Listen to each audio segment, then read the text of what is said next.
Greetings, everybody. I hope this finds you well. We're up to video number 3, so we're going to continue with the gas laws unit. This video it will be a little bit longer than most, so if you want to break it up into sections, that's fine. Just do what you can and then come back and finish watching it. So we're going to have a worksheet to go along with this as well. It's going to be worksheet 8.2. We are going to start with a warm-up. Again, this warm-up isn't you won't turn it in, but it's good to get your brain thinking about where we left off so that we can take off from where we left off. All right, so today's warm-up is we have a couple questions. Gas pressure is caused by what? So hopefully you remember what this is. Gas pressure is caused by what? I would read through those 4 answers, and which one is the best answer? Take a second and think about that. Is it caused from gas molecules hitting the walls, gas molecules reacting with other gas molecules hitting other gas molecules, or gas molecules heating up?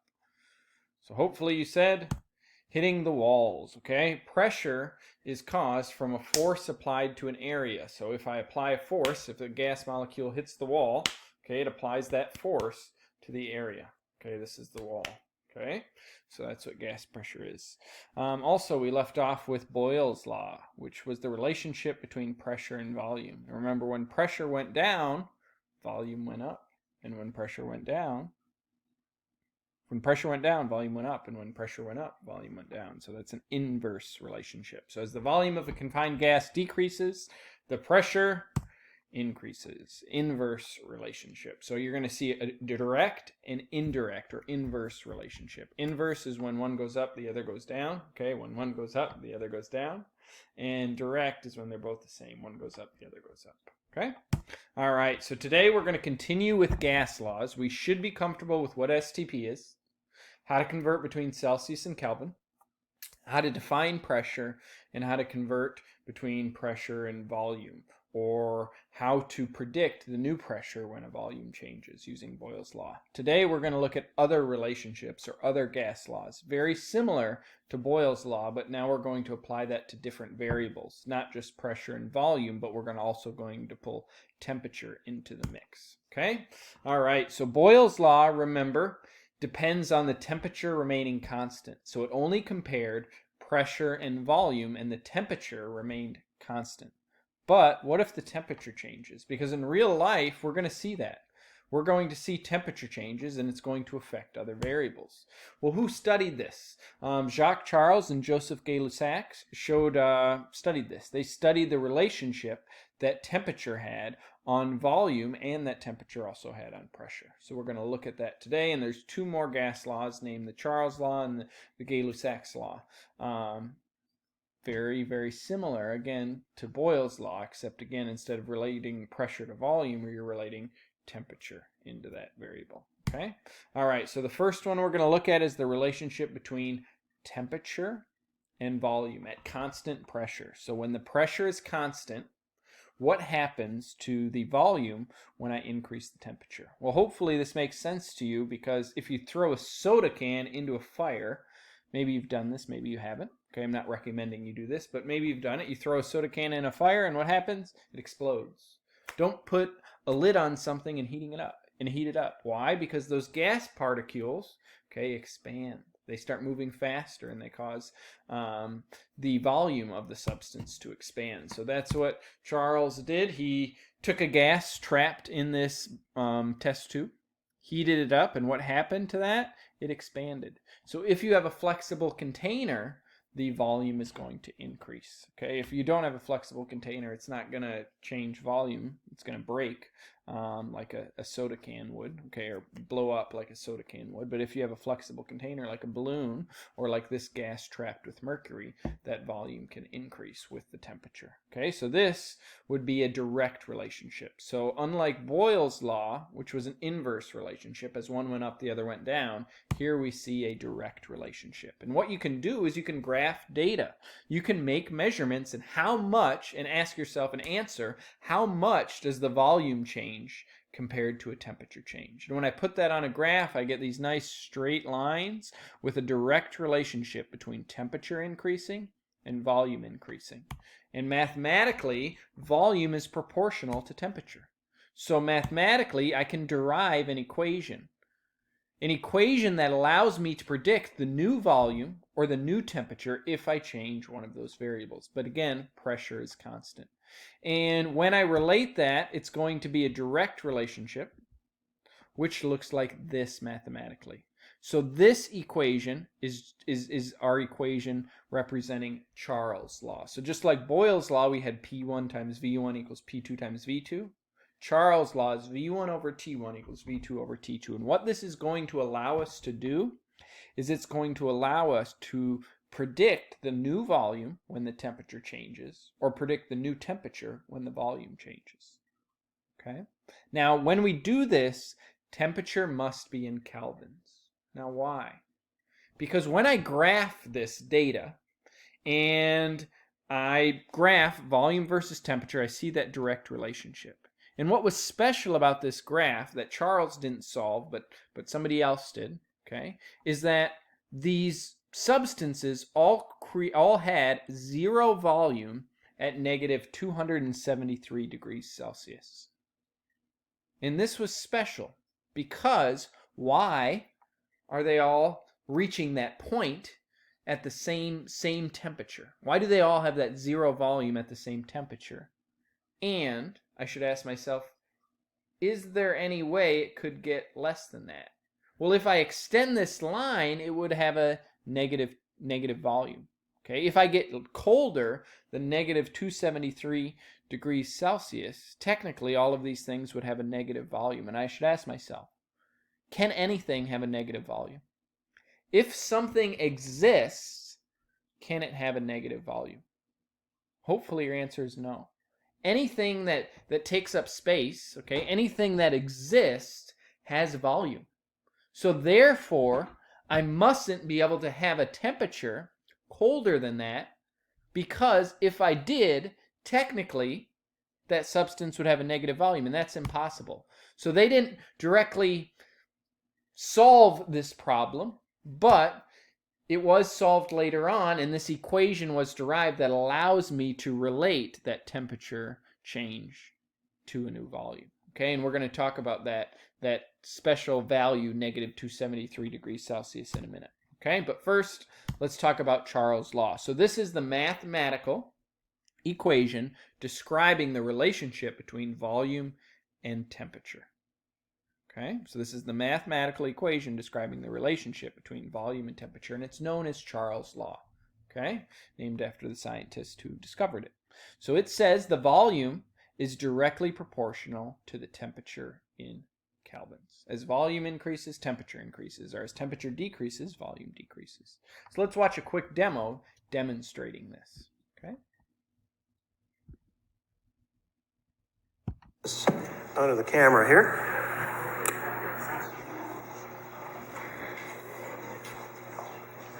There we go. So I've got it sitting in another Dewar flask, so I can pour the liquid nitrogen over this, and some of it will fall inside, and we'll see what... So what this teacher is going to do is he's going to pour liquid nitrogen, which is really cold. For it to be liquid, it needs to be really cold. He's going to pour liquid nitrogen over this balloon. Okay, he's using a rubber glove, but same thing, a gas trapped in a flexible container. So he's pouring this cold liquid over the volume of a gas. So we should be able to predict what's going to happen. If I decrease the temperature of that gas, what should happen to the volume? See what happens to the volume of this thing. First of all, the rubber gets kind of brittle, so sometimes it goes bang. You can probably see better from where you're sitting that this is shrinking than from the camera angle.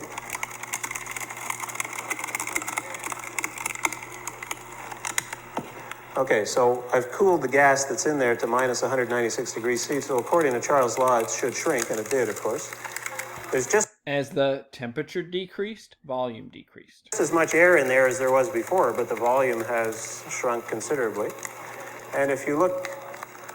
Yeah, I hope I can show this under the camera. If you look under the camera there, you might be able to see down here. I can see it quite clearly, but I don't think it'll show up on the camera, that we've actually managed to liquefy some of the air that was in the fingers of this glove. It's disappeared. Let's do it again. So I don't really mean to liquefy it for the purposes of Charles' law. We're only talking about gases, not liquids here, but it's really cool when it's a liquid, so I'm going to show you that anyway. And you can see that this is infinitely reversible as long as you've got lots of liquid nitrogen. You could do this again and again. Where are we? Here. No, it's not really showing up very clearly in there. But maybe if I hold it up here, you can actually see some liquid in the fingers. Oh, it's going to burst. I know it's going to burst. So it's infinitely reversible. If I cool it, it shrinks, the volume decreases, and if I warm it, it should come right back to where it was, assuming the glove is pliable enough. There it's. All right. So hopefully that demonstration shows that relationship between volume and temperature. All right. So like I said, what about that magic number? What about that magic number of negative 273 degrees Celsius? Well, Charles didn't solve that problem, but a guy named Lord Kelvin did. And in 1848, Lord Kelvin realized that special number, negative 273. Why did all of those substances, when I extended the lines, or the different test, why did all of those substances, when I extended the line, have zero volume at negative 273 degrees Celsius? Well, he said that must be the coldest possible temperature you can have. And that substance is called, or that temperature is called absolute zero. And it is theoretically the lowest obtainable temperature. So theoretically, you can't have anything colder than that, because if you did, that substance would technically have negative volume, which we know if something exists, it can't have negative volume. So theoretically, that must be the lowest possible temperature. And they called that absolute zero and set up the Kelvin scale based on that. Okay, the Kelvin scale starts at 0. So it starts at absolute 0 where temperature begins.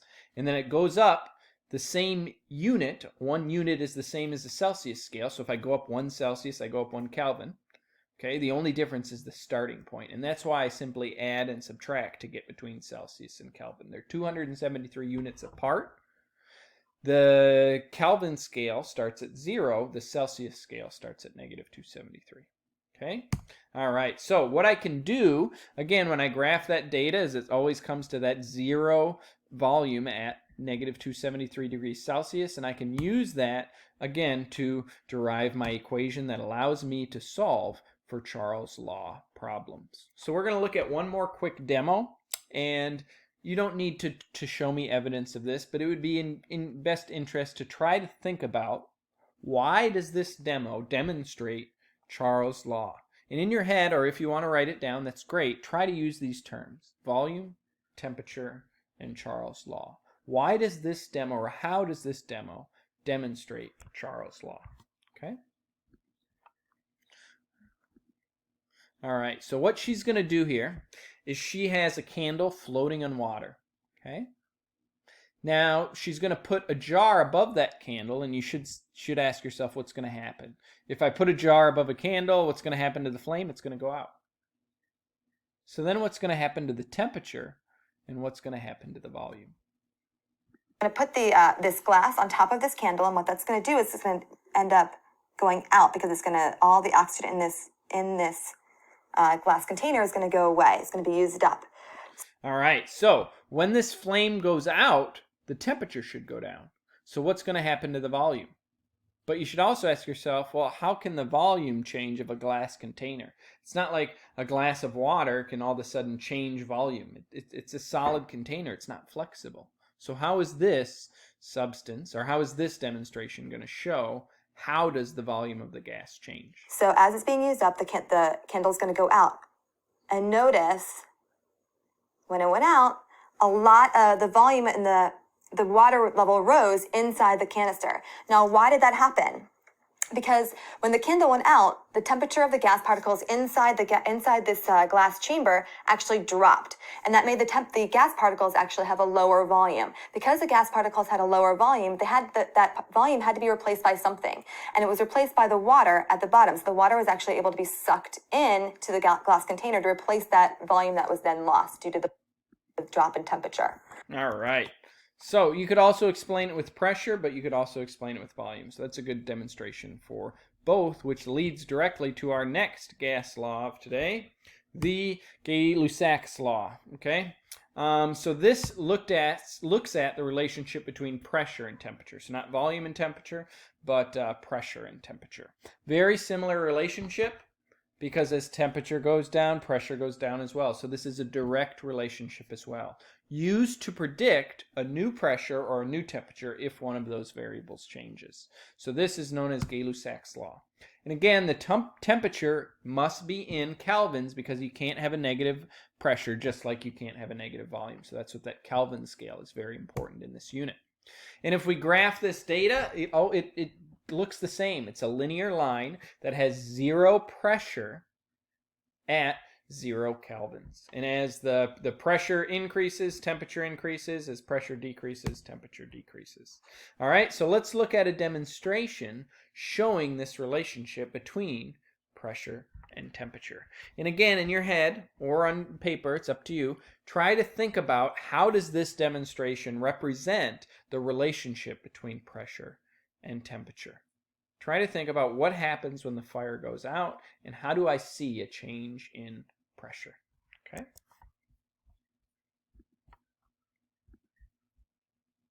With more experiments on air pressure. This one's a little more complicated, but the effect is really worth the effort. So I have a bottle. It's a wide mouth bottle that actually is a nice size to set a hard-boiled egg on top, but obviously the egg will not fit in. And my goal is to get this hard-boiled egg into the bottle. And I could take my hand, press it, and it would smush the egg. If I do it scientifically, though, I can get the egg in the bottle. And I'm going to use air pressure. What is pushing right now on top of this egg? Air. Air pressure is pushing on the egg. But I also have air in the bottle, and the air in the bottle is pushing up on the bottom.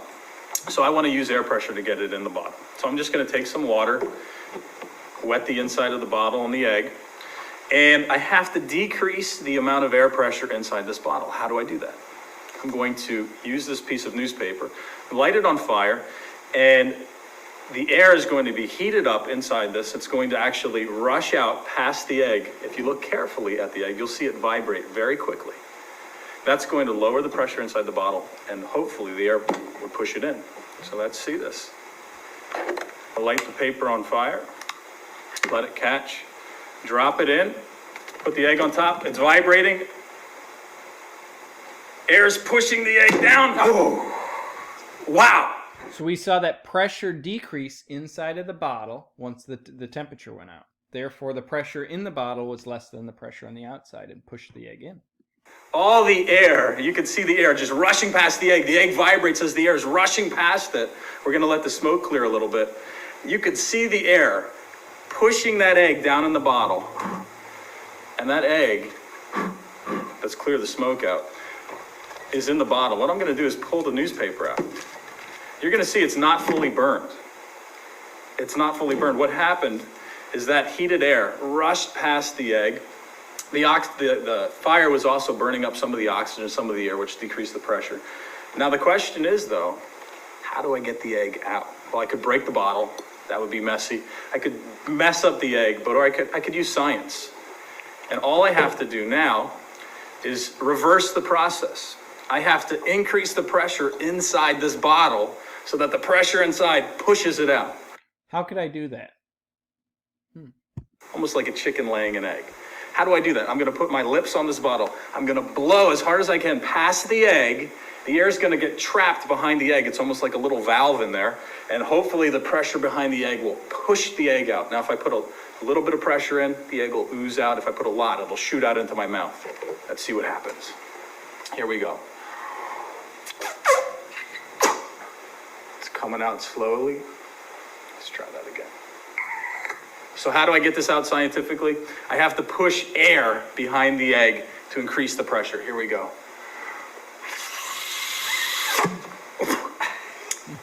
A mouthful of charred newspaper, but it tastes so good because it's science, and that's air pressure. Thanks for watching. All right. So what you should say there is what you should see there is that relationship between temperature and pressure. As the temperature went down, the pressure went down, and the outside pressure pushed that egg into the jar because the outside pressure was greater than the inside pressure. So far we have learned Boyle's law, Pressure and volume have a inverse relationship. As one goes up, the other goes down. Charles' law, volume and temperature, direct relationship. As one goes up, the other goes up as well. And Gay-Lussac's law, pressure and temperature. As one goes up, the other goes up. But what if we have all three variables changing? Because in real life, it's not like we can always keep pressure the same or keep temperature constant or keep volume constant. You need to take into account what if all three variables are changing. So what we can do is just mathematically combine all of these equations and get this. And this is known as the combined gas law, used to determine a new pressure, a new volume, or a new temperature if the other variables change. So what if the volume and the temperature change? I can calculate the new pressure. What if the pressure and the temperature change? I can calculate the new volume. This is if a variable is not held constant like the other gas laws. So what I have here is these four equations, and we're going to stop this video here, and I'm just going to make another video too that gets into the mathematical concepts that go into that go along with the worksheet. So far we should be comfortable with these gas laws, and what we're looking at next is getting into worksheet 8.2 using these gas laws.